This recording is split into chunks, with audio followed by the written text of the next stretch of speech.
भारतीय सेना में भर्ती के लिए अग्निपथ योजना शुरू की गई है। इस योजना के माध्यम से सेना में अग्निवीरों की भर्ती की जाएगी। ये भर्ती लगभग 4 साल के लिए होगी। इसमें बेहतर प्रदर्शन करने वाले अग्निवीरों की आगे सेना में सिपाही के तौर पर शामिल किया जाएगा।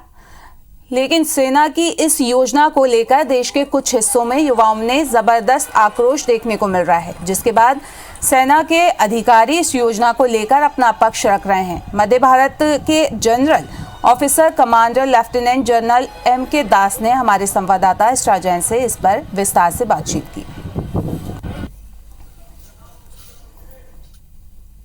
योजना भारतीय सेना लेकर आई है, जिसमें हम ऐसे सशक्त युवाओं को की तरफ देख रहे हैं जो देश सेवा करके राष्ट्र निर्माण का हिस्सा बनना चाहते हैं। इसके लिए हम 17.5 साल से लेकर 23 साल के युवाओं को की तरफ देख रहे हैं, जो कि फिजिकली फिट हों। उनको 6 महीने की ट्रेनिंग दी जाएगी, प्रशिक्षण दिया जाएगा। हर तौर पर उनको युद्ध और युद्ध कला के बारे में सिखाया जाएगा। सर, वैसे तो भारतीय सेना में जो आते हैं बिना किसी प्रॉफिट के उद्देश्य से या लाभ के हिसाब से आते हैं, लेकिन फिर भी जो 4 साल बाद रिटायरमेंट होगा तो उसको लेकर क्या प्लानिंग है, किस प्रकार से उनका भविष्य सुरक्षित रखा जाएगा? तो ये बहुत ज़रूरी जानना ये है कि सबसे पहले जो 4 साल में उनको जो पे पैकेज दिया जा रहा है वो एक सैनिक के बराबर ही दिया जा रहा है।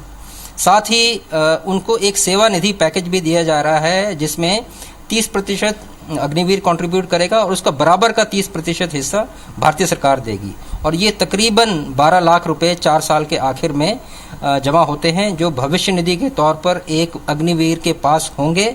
और साथ ही ये 12 लाख रुपए इनकम टैक्स एग्जेम्प्ट होंगे, यानी कि इनके लिए आपको कोई भी इनकम टैक्स नहीं देना पड़ेगा। तमाम फायदे आपने बताए इस योजना के, हम आखिर उसके बाद क्यों देश के कुछ हिस्सों में युवा इस बात को समझ नहीं पाए और आक्रोशित हो रहे हैं? मुझे पूरा यकीन है कि वो चूंकि वही देशभक्ति का जज्बा रखते हैं, तो वो अब इस स्कीम की, इस योजना की बेहतरीन को समझेंगे।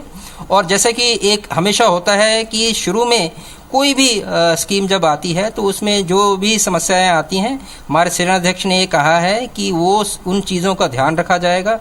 वो जितने भी सुझाव आएंगे उन पर अमल किया जाएगा, ताकि बेहतरीन से बेहतरीन युवा भारतीय सेना का हिस्सा बन सके।